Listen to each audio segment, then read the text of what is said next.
Hello everyone. Joining us from around the world. It's really very exciting. We see that many participants are connecting. Dear speakers, dear participants, a very warm welcome to this webinar on women's participation on boards, and most importantly, on how we can make further progress. This virtual event will be held in English as we have a very global audience with participants from over 60 countries. Really fantastic. Thank you all for making the time and showing your interest in this topic. If you have any technical difficulties, please, my team is on standby, and let us know and send them a message.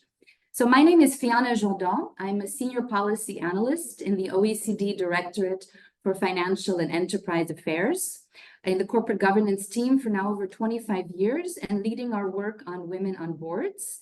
It is really my great honor and pleasure to moderate this session today. So let's get into the topic. Despite the evidence that we are all familiar with about the positive impact of diversity on boards, including gender diversity, women are still underrepresented on corporate boards, especially in publicly traded companies. When analyzing the data through our policy perspective at the OECD, we've observed some progress over the past 16 years. In 49 jurisdictions, 27% on average of women on boards in 2022, compared to 19% 6 years ago. So there has been progress, but it is slow and uneven globally. This webinar will focus on different measures taken by countries and the private sector to boost more gender-balanced corporate boards and senior management, such as quotas, targets, mentoring, training, and complementary measures by the private sector. In just 1 hour, we're aiming to bring some insight into where we are today, and especially to shed light on what can be done to achieve further progress and to have an impact, which is what we all want. I am delighted and honored to introduce to you now our speakers. First, my boss, Professor Carmine Di Noia, the Director for Financial and Enterprise Affairs at the OECD. He has over 30 years of experience in the area of financial markets and enterprise affairs. Prior to his current position, Carmine was a commissioner at the Italian Securities and Exchange Commission in Italy. In this capacity, he was also a member of the board of the European Securities and Market Authority, chair of the Committee for Economic and Market Analysis. He was also the vice chair of the OECD Corporate Governance Committee and the board of the Italian Stock Exchange. I'll stop there because there are others, but we will limit it to this. Carmine will enlighten us with a brief presentation of the revised G20 OECD Principles of Corporate Governance and the OECD Corporate Governance Factbook sections related to gender diversity on company boards as well as in senior management. Carmine, over to you. Thank you, Fianna, and I mean, it's great to be here. Thanks also to all the speakers and all the friends, and I mean, I'm pleased to discuss a bit, as also Fianna just also introduced, that I mean, one of the many aspects of I think what is still a big discrimination against women is one which has not a great, I would say, impact in terms of numbers, but is a signaling, an important signaling effect, and is the topic of your board diversity. So gender diversity in board, and in particular in board of listed companies. And we have been working a lot on this at the OECD, also in my previous capacity, with I also speak under the control, in particular, of Vasiliki, because Vasiliki Lazarescu, the chair of the Hellenic Commission, she's also in the Bureau of Corporate Governance Committee. With Natasha Valla, we have always been discussing this for a long time. But this is important, this board, and the OECD is also working on the issue. Why? Because we have recently revised the G20 OECD Principles of Corporate Governance. So this is an important OECD instrument, but it's endorsed by G20. And they, I mean, I would say, reinforce the message that board diversity is a critical element of putting together an effective board with complementary skills and perspectives. And I would say, while all aspects of board diversity are considered important, I think gender diversity has become a focus of diversity discussions. So also, and I'm biased also my experience in Italy, and where basically being in the board that is basically a sort of all boys club, no, and like this old circle in some countries. Fortunately, as you would see briefly in my presentation, many of you already know all of that and know the data. That has been changing, but there still, remains much to be done to ensure well-balanced and diverse board. So we went already to the outline quickly. So the disclosure is, as recommended by G20, will be the first point of where I will focus. The second, with some facts to better understand where we currently stand regarding gender diversity on boards and in senior management. And we have revised the principle, but then we have the corporate governance factbook. I encourage you, for those who do not know, to have a look at this. It's downloadable from our website. This monitors the implementation of the principles across 49 jurisdictions, including all OECD and G20 members.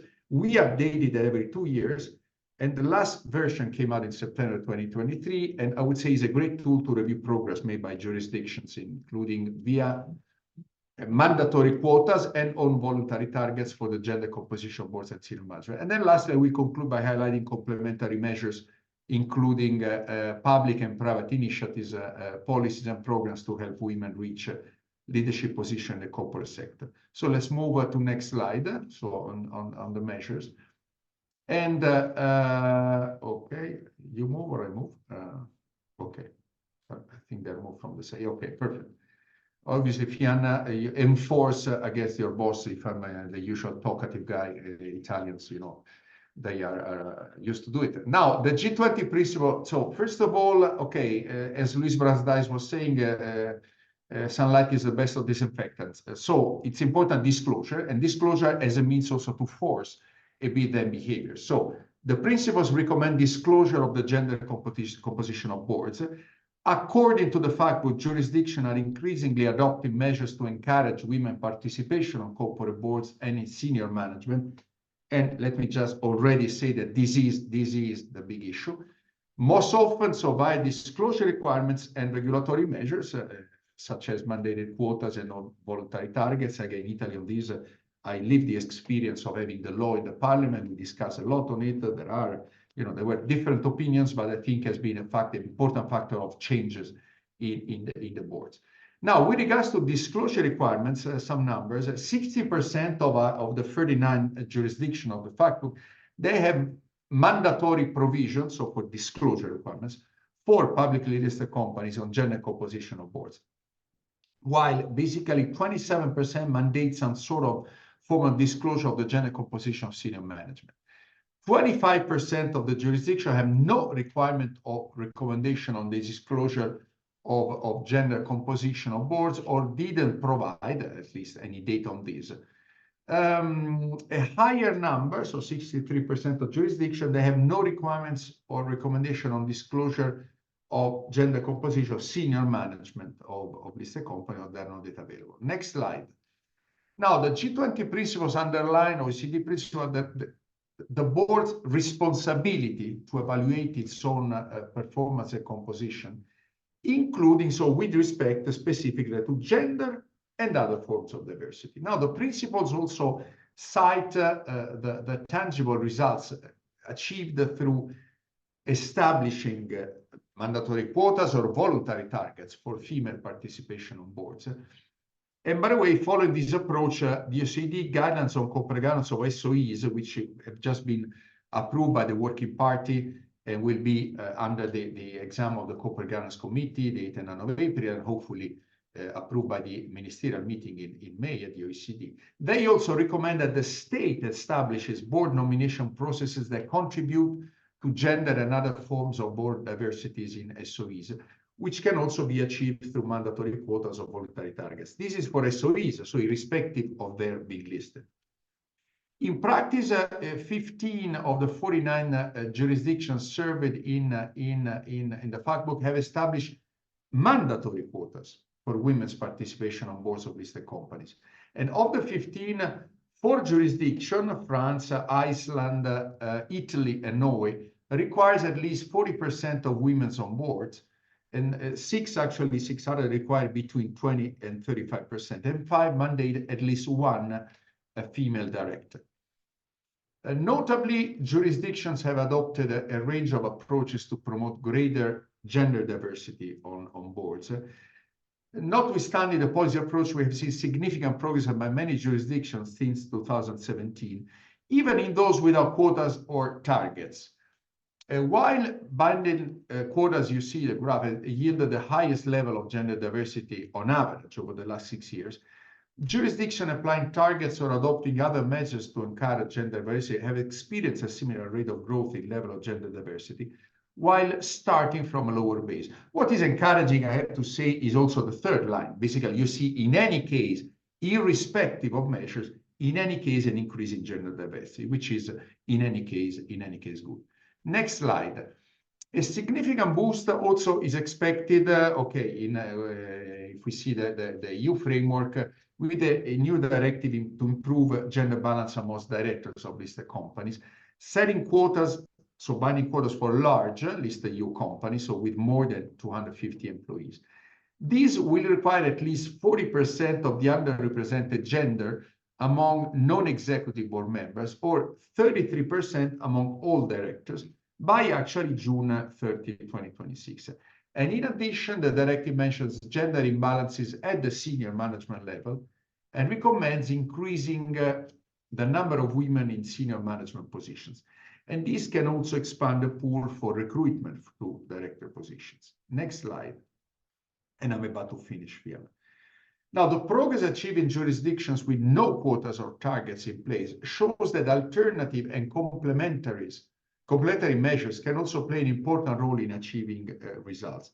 And this includes, for instance, shareholder initiatives in support of greater diversity to promote a more enabling environment for the advancement of women on boards and in leadership positions. We will certainly hear more about this from William, I think, during the interactive session. The principles recommend that countries or companies consider additional and complementary measures to strengthen the female talent pipeline through the company and reinforce other policy measures aimed at enhancing board and management diversity. The OECD report for the G20 Empower Alliance of 2020 highlights the impact of quotas, numerical targets, and disclosure requirements as among the most predominant policy initiatives undertaken to promote women to senior roles in the private sector, which may be complemented by private sector initiatives. And these reports provide 3 insights. Government has sought to galvanize listed companies' efforts to spur change by raising their awareness around the need for gender diversity on boards, as well as by providing them with support such as guidelines, for instance, in Japan, Saudi Arabia, Singapore, and UK. Second thing is that these instruments are part of an all-encompassing gender equality strategy, including public commitments, targets, metrics, equal pay programs, and budgetary measures to correct unjustified pay gaps, for instance, in Canada, France, and Saudi Arabia. And finally, training, mentorship, and networking programs can also take various forms. They can either be implemented at company levels as a private sector-led initiatives or at the national and the international level. And innovative examples can be found in Argentina, Japan, and Spain. So overall, promoting women in leadership positions in the private sector needs to be seen as occurring within a wider policy framework and the socio-economic and cultural context. So a key takeaway is that government-led and private sector-led initiatives do not work in isolation, and greater impact is secured when both parties are involved and aligned.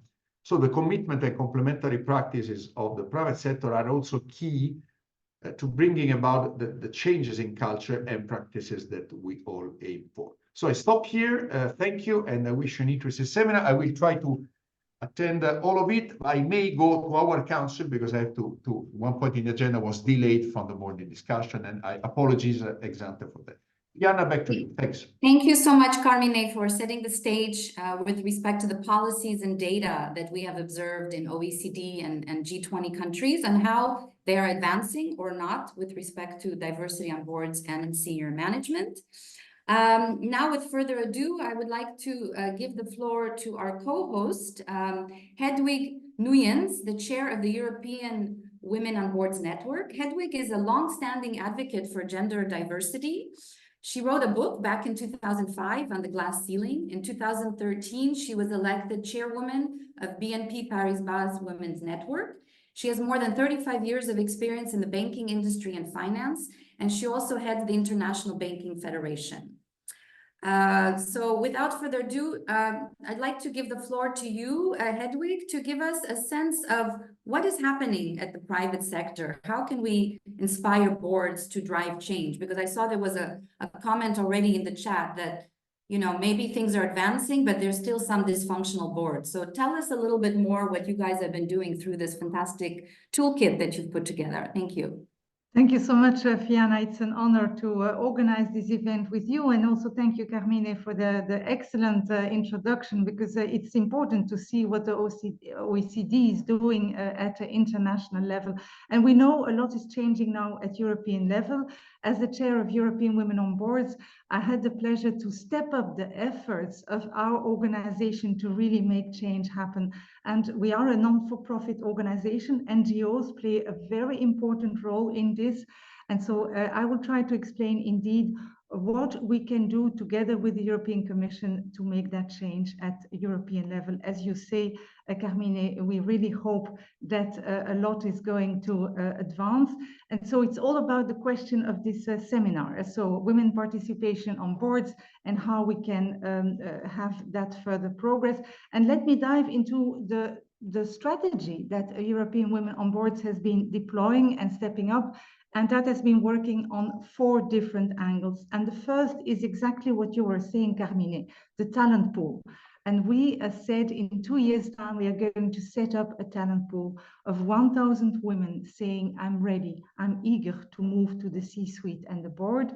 We provide the mentoring and the trainings that you were alluding to. So this is very important. So we have those 1,000 names already. We are present in 25 countries in Europe. It's so important to follow the different cultures and the different styles that we have in the different countries. Then we work together with the European Commission. We have been advocating and lobbying a lot to get that directive done. So that's a great milestone, but now it needs to be implemented. And we have a working group in place with representatives of those countries to help governments to still do advocacy and lobbying efforts with lawyers, with organizations to really help governments to make it happen. And then last but not least, exactly what you were saying, Carmine, we need as many allies as we can.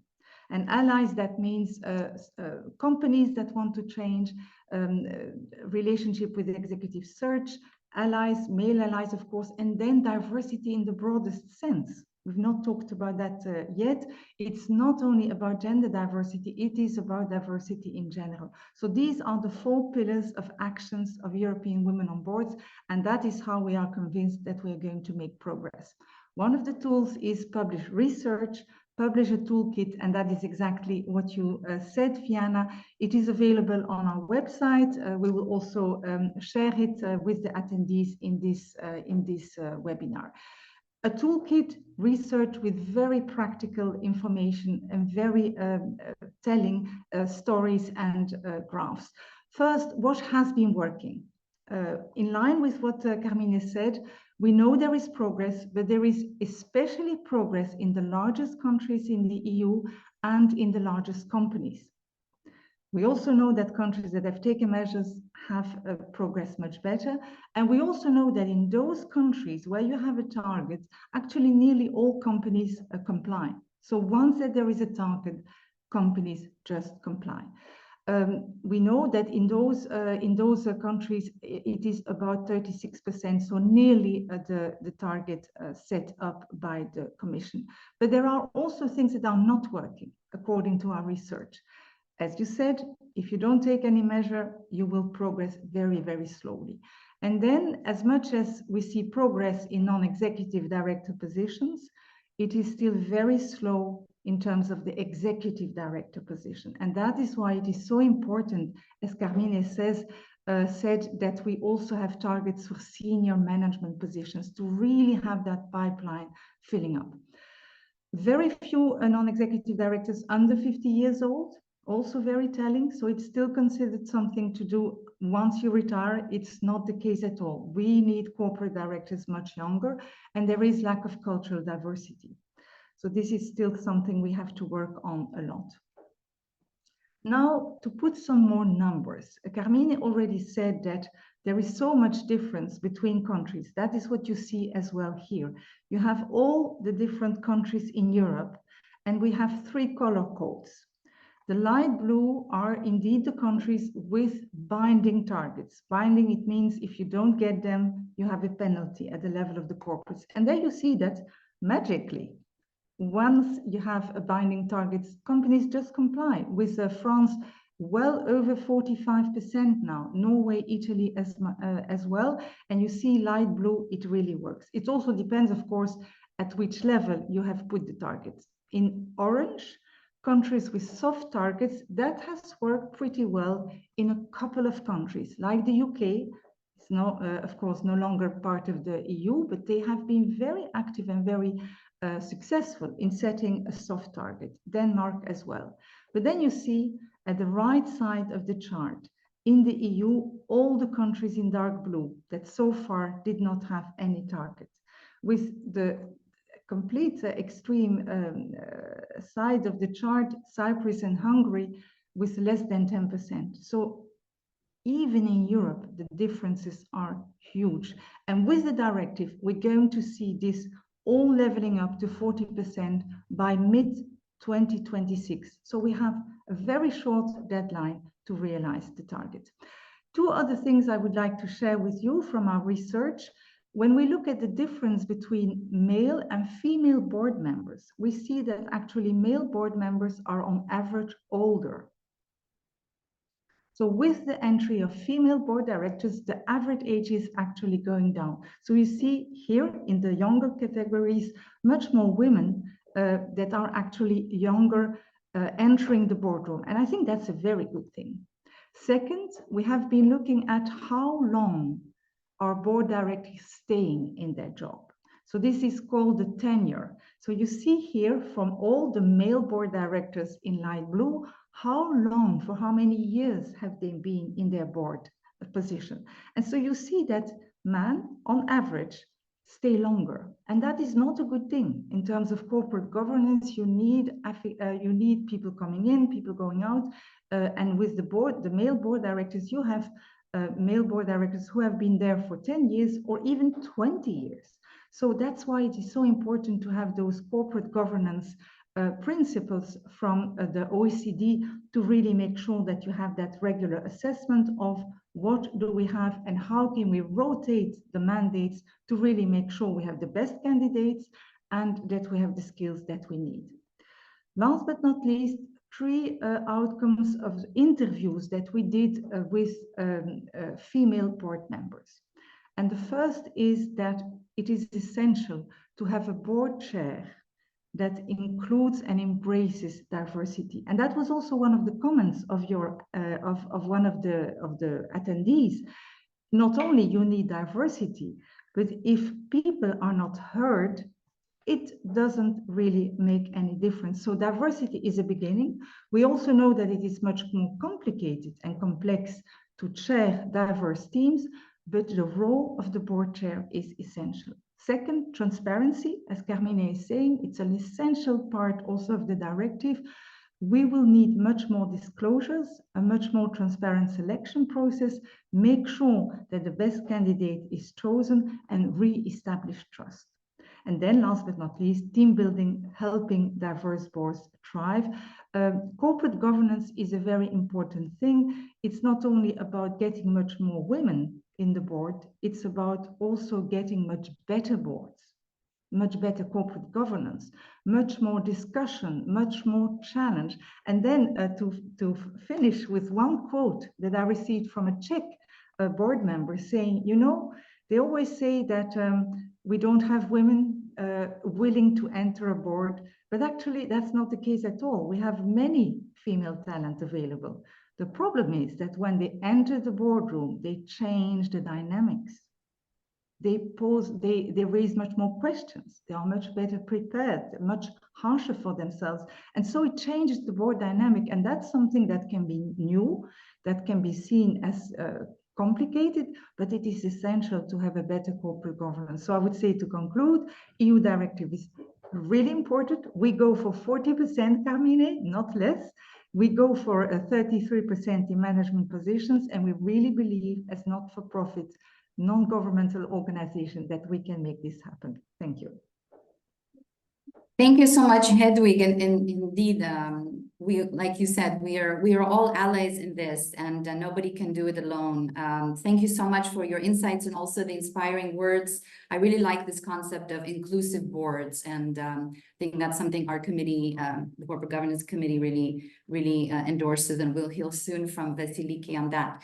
Now, just to turn quickly, I'm sorry to be rushed to give you guys such tight times, but we have a lot of participants here, and we'd love to have some time later for some interaction. So I'm turning very quickly the floor and would like to introduce our panelists for the interactive session. So first, Vasiliki Lazaropoulou, who's the chair of the Hellenic Capital Markets Commission. She's also the bureau member of the OECD Corporate Governance Committee. She's a lawyer admitted to both the Athens and the New York Bar. She's an expert in capital markets, banking, finance, law, and she's also a member of the ESMA Management Board and IOSCO Board. Before I give you the floor, I'm just going to introduce all the three speakers. Then we will hear from Natasha Vala, the Dean of Sciences Po School of Management and Innovation. Ms. Vala is an economist, board member, and professor. Her career includes the European Central Bank and heading the International Economic Research at Goldman Sachs. She also worked as deputy director of CEPI and as head of the political and strategic division of the European Investment Bank. And very importantly, she holds board positions on several important companies, including LMVH and Accor. And then we will hear from William Eng, Investment Stewardship Director at HSBC Global Asset Management in Hong Kong in Asia. So we have some geographic diversity as well. He's responsible for delivering the firm's stewardship plan with a focus on engaging Asian companies in a variety of material ESG issues. And he's also a member of the International Corporate Governance Network Human Capital Committee. So just please take notes, all the participants. If you would like to have comments or questions, please include them in the chat. And when we finish with the first round of questions, we will try to address as many of them as possible. So turning now to Vasiliki, we heard from Carmine and Hedwig a couple of times mention this fantastic EU directive that was approved and that we all expect a lot from, and its eminent application in member countries. And I wanted to start by asking you, what do you see as the main challenges for implementation of this directive? And by when do you think we might expect to see some concrete results? Thanks. 5 minutes, if you could, please. Thank you, Jana. I will try to be very brief, but before I go into the discussion about the directive, I would like first to speak about the Corporate Governance Committee, where I'm honored to be a member of the Bureau, because we had done, and Carmine mentioned it, and he was fantastic in the way he expressed all the details and the statistics. We have done a lot of work regarding the revised principles, and it is very important that right now, in Chapter 4 and in Chapter 5 about the disclosure and transparency and about the responsibilities of the board, we have, let's say, the provisions regarding transparency and provisions regarding the gender balance and the gender balance board. So it is very important to see how this is combined with the directive, because now in Europe, we will see how this works. And I will speak about the directive, and also I want to say the initiative of the Greek Capital Market Authority, which took place in 2020 when a Greek law was enacted, and it provided for in the Greek law, which actually pushed, let's say, the boards, and right now the underrepresented gender, there is an obligation to be 25%. And back in 2019 was actually an 11%, and now we have a 28% of women represented in the boards. which is very important to see this change.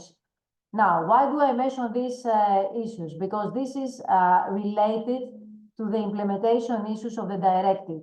As you mentioned, the 2381 EU directive on improving the gender balance among directors of listed companies, because that is in relation to listed companies, provides that listed companies would be subject to either of the two objectives. Which are those?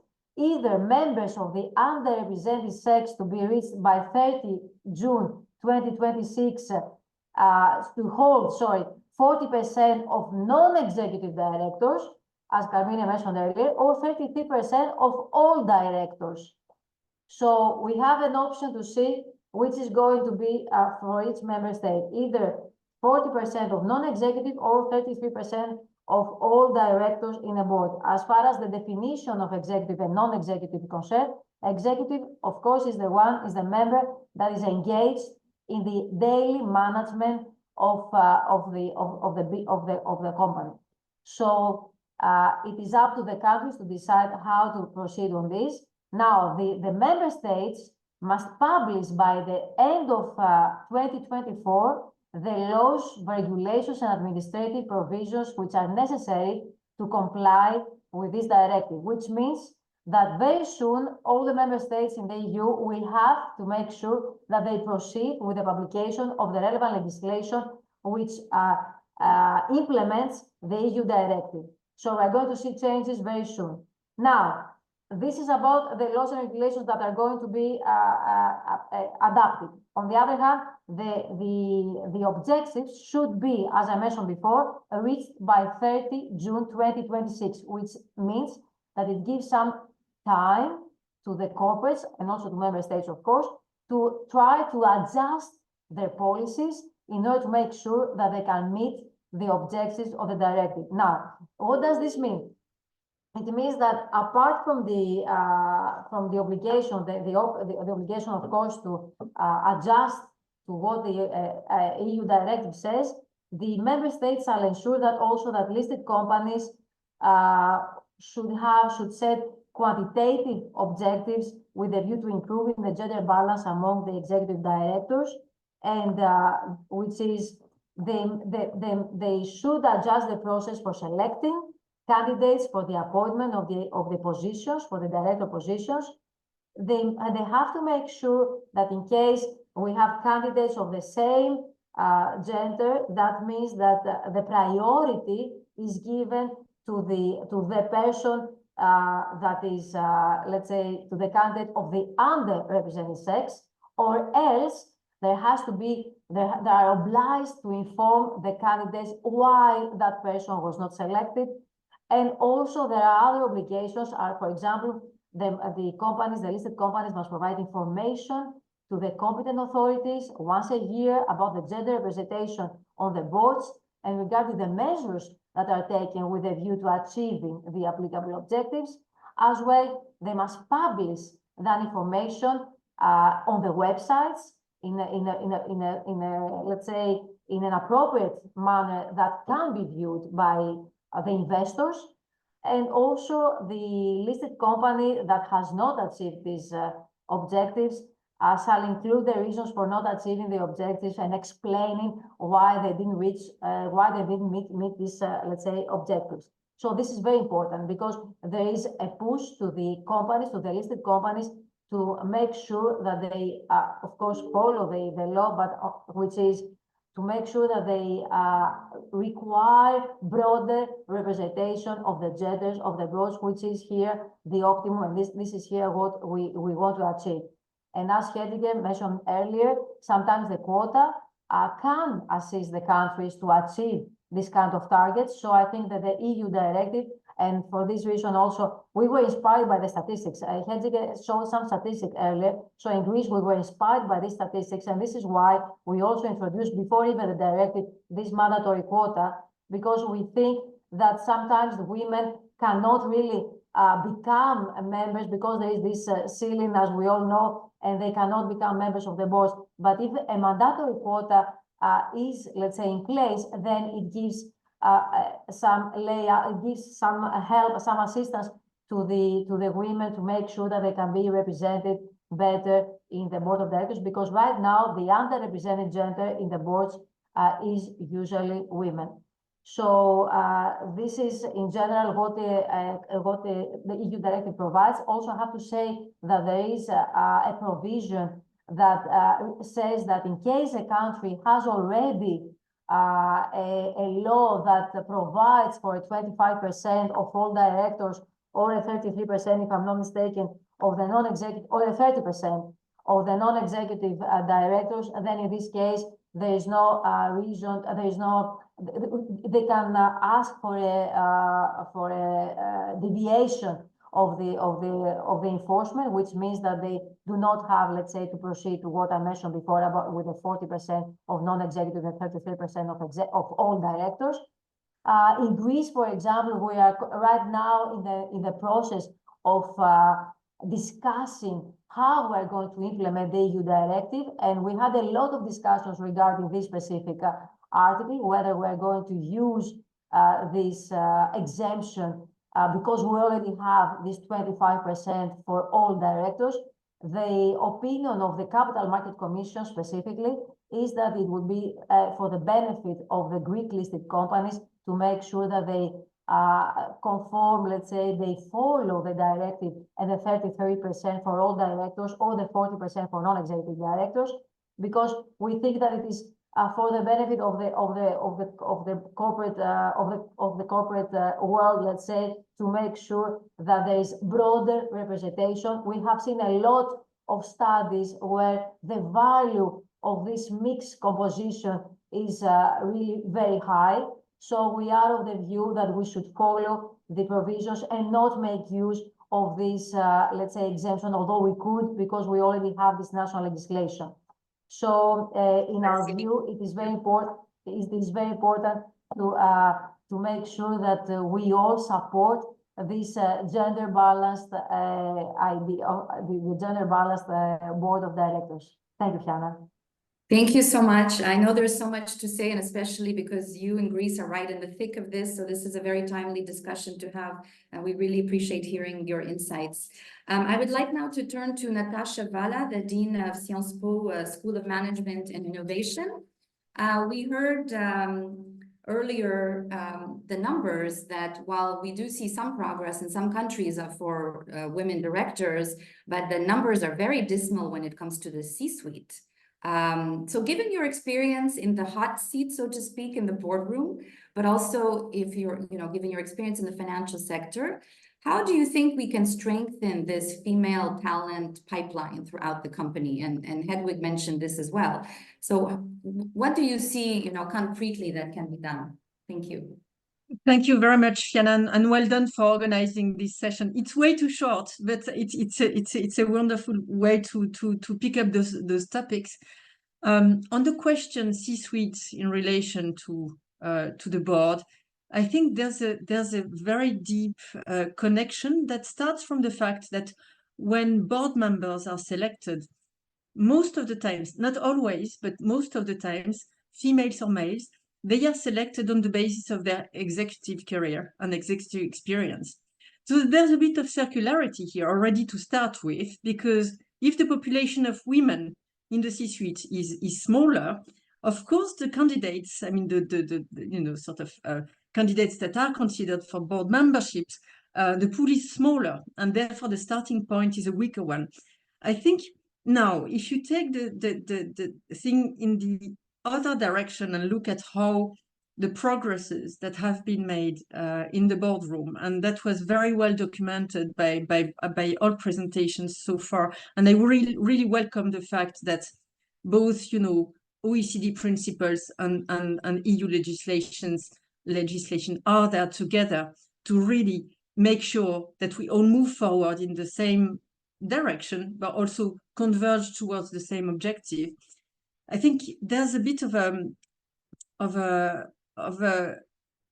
structural element also in the way women are subject to external factors to profile their careers. This is to me, and that came to me through my executive career. Most of it has been done at the European Central Bank. So that's a European institution, a specific environment. And I was able to become, Deputy Director General fairly quickly. But I mentioned that because the way it happened is something I see very often in women that are in similar positions as mine today. This has been done in a non-linear way. And that brings us back to how do you make a career in an institution, it being an international institution, a private sector firm, or NGOs. I know that a bit less well, but women are in a weak position to be linear in the way they progress. The steps are difficult. You probably all remember that at the time you get your first management position, that's the Graal, no? To get the management position, everybody fights. Everybody thinks, I've been 3 years into the job, I want to be the boss. And, this is difficult. And those steps happen at ages that are differentiating between men and women. And here I come to the fact that women in the non-professional phase of their life, they face constraints that are objectively still today very different from the ones that men are facing. And this is, I come back to the career path and the C-suite sort of solutions, but to me, this is still today, and we should not minimize it, the elephant in the room. Everything that happens extra corporate. I could give you many personal examples of me being, I'm now a board member in 3 different companies, as you mentioned, LVMH and SCOR, the reinsurance company, and then a motorway company.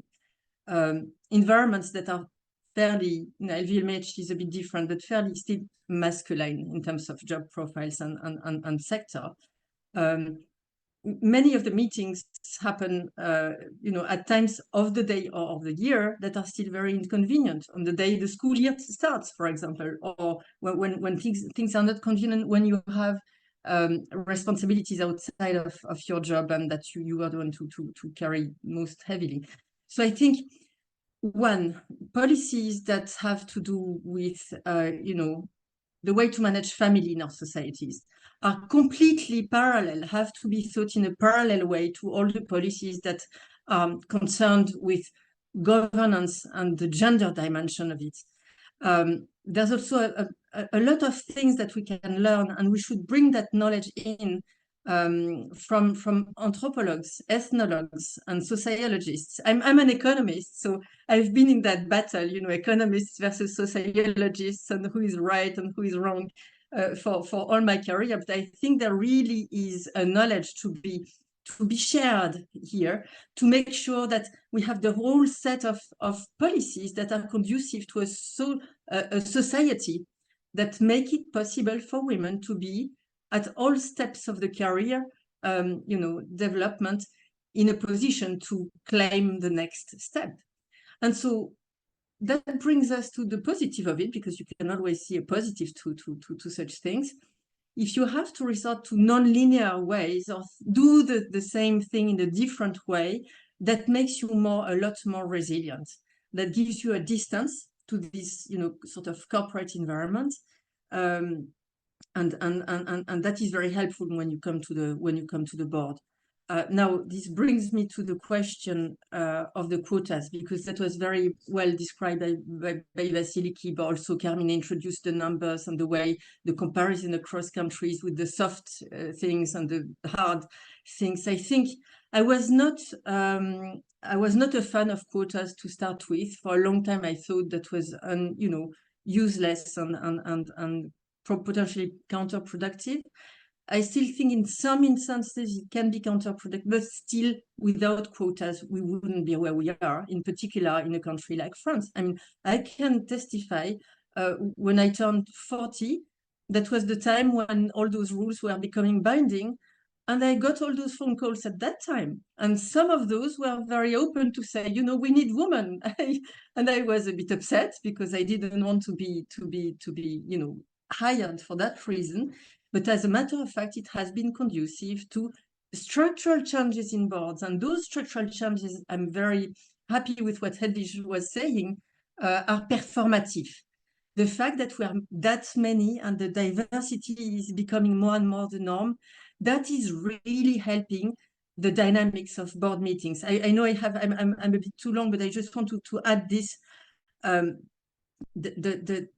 There's a question of you know, when you're around the table, you have to deal with, you know, normal business, but often you also have to deal with difficult situations. Sometimes you sit on board meetings where the board is dysfunctional. I've been on a board where we had to change the CEO 3 times in 18 months. So that was really difficult. And in those sort of dysfunctional moments, this diversity was extremely, extremely helpful because it gave very concrete ways, and I will not disclose anything, but concrete ways to bring the discussion to other points that had to be taken, and then that changed a bit the relative position of each individual around the table. And I would love to be able to give examples, my God, you know, in 20 years when this is all Thank you, Natasha. but here there are also individual personalities in the dynamics of meetings, in the way meetings are conducted today. That means that a dominant alpha male person often has too much weight on, you know, inducing implicit biases in answers and inducing a position and a decision in one direction. So I think this is one point d'attention, this one. Yes. The second point d'attention is the level of committees in the board. We still have a very much gendered, and I see Hedwig nodding, so I think that's true, that it's gendered. ESG committees are very much more for women than audit committees. That's still the fact. There's this generational dimension that Carmine was mentioning. Carmine, you were the one, no, Hedwig, you were the one showing the tenure and the age distribution. I hope with time this will normalize as this diversity sort of feeds into the population of boards. But as long as we have this, we'll have to manage this generational change so as to bring us to a more desirable position. But I think I'm quite optimistic because I've seen those changes in the past 5 years, and I think this is moving the right direction. We need the help of the legislator. We need the help of those principles that make it measurable, quantifiable, and objectivize this dimension. Thank you. Thank you. Thank you so much, Natasha, for the heartfelt passion that we can hear based on all of your experience in the boardroom. And I think after hearing Vasiliki's policy perspective, to hear your very more granular, practical experience and some of the challenges, but also how these can become huge pluses in the boardroom to have this level of diversity. And also, I don't think we can put that in our documents, but that the diversity can help dysfunctional boards or dysfunctional moments. I think that's a critical takeaway. And so now after this, we turn to this idea that money talks, and that we want to hear also, you know, we were talking about all the different stakeholders, and of course the investors in listed companies are a very important one. And so now we turn to William to hear his perspective. You know, what are investors expecting? What are their perspectives on board diversity, and especially with regard to gender? And how important is this of an issue, more generally speaking? And then if you want to say, because you're based in Asia, a little bit something about, you know, how does this look in Asia? What is the debate today? Thank you.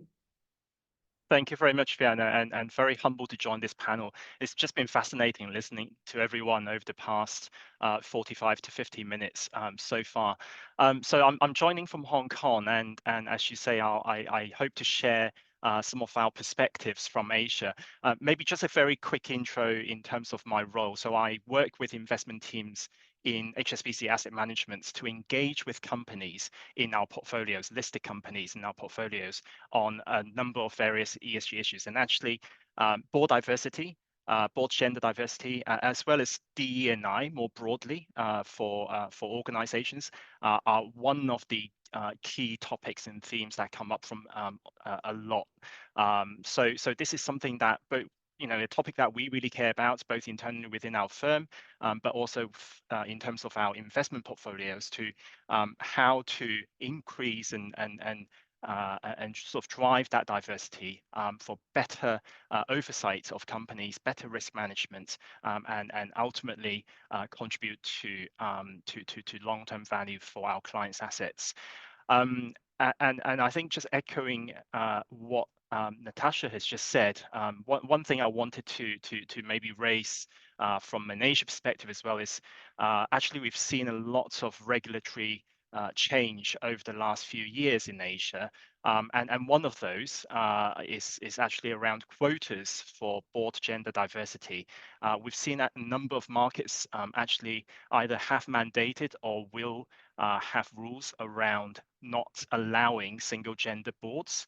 And it's actually quite shocking if you look at the data and statistics a few years ago.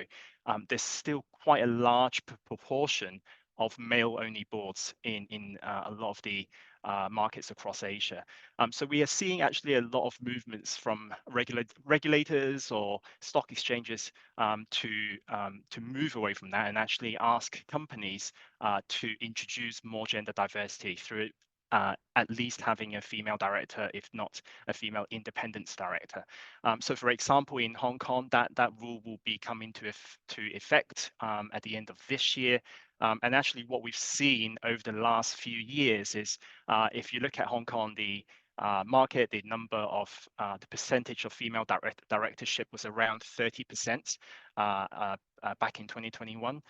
We're now well below 20% now, and there's still some way to go. We've got 9 months to get there, but we're clearly seeing some traction. So there is evidence that having quotas, even if we are starting from a lower baseline than Europe and the more developed markets, that this is something that companies are indeed taking on board a lot. And maybe anecdotally, from on sort of my own engagements experience with companies in that I cover, if we look at a few years ago, talking to them and raising issues about gender diversity and board gender diversity, you may raise a few eyebrows. People wouldn't know necessarily how to answer, but now I'm getting more and more companies actually proactively coming to tell us, to tell investors, hey, we've just hired another female independent director, and it's not just about the statistics.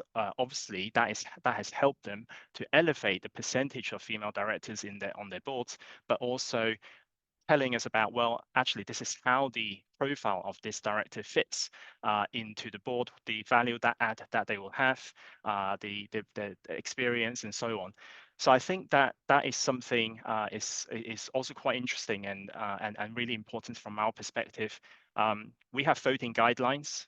So where we are an equity investor, we'll vote against nomination committee chairs if there is a significant imbalance on the gender diversity for a number of different markets. It ranges from 10 to 15%. We're still at the low teens for some of the Asian markets like Japan, Taiwan, Korea. A bit higher for Hong Kong, China, and then obviously Europe will have higher thresholds as well. But when we engage with companies, it's not just about these thresholds and numbers. I think somebody talked earlier about actually it's going beyond the numbers and actually looking at beyond the gender percentage, but looking at different types of diversities.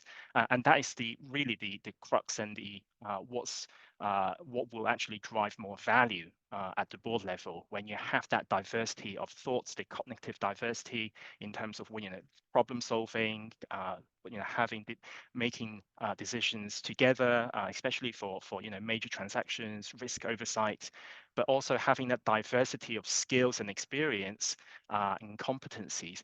As we are actually facing so many new and evolving challenges as businesses, right? Whether it's climate, whether it's AI and whatnot. So that diversity of thoughts is and different types of diversity really do matter from that strategic and risk oversight perspective.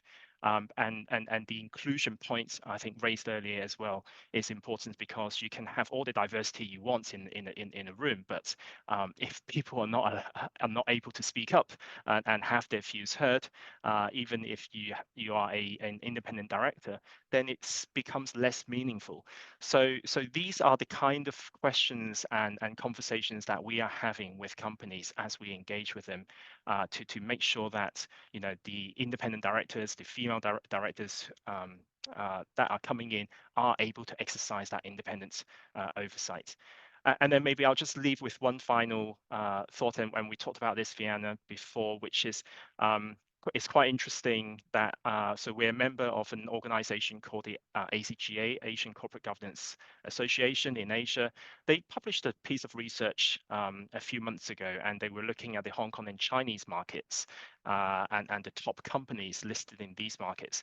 And they found an association, and I wouldn't necessarily say it's a causation, and I think more research will need to be done, and hopefully we'll have more data around that. But the association where there is a woman chairing the nomination committee, there are a higher number of women directors on that board as well. And I thought that was quite interesting and thought worth sharing here. And hopefully we'll have more sort of studies and research around this as well. Thank you so much, William. I mean, definitely as an investor, I think you provide both a carrot and a stick, as you say, with both, the incentives, but also offering, in terms of your voting guidelines, what can be done when things aren't going well. And I think that's really critical.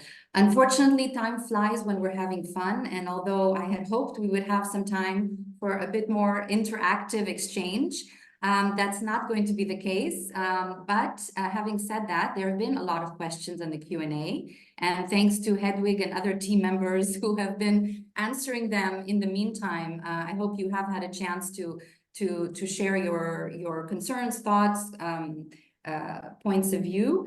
And with this, I'm just going to say a big thank you to Professor Denoya, to Hedwig Nuyens, Vasiliki Lazaraku, William Eng, and Natasha Vale for the excellent interventions and discussion. And we had over 200 participants joining us.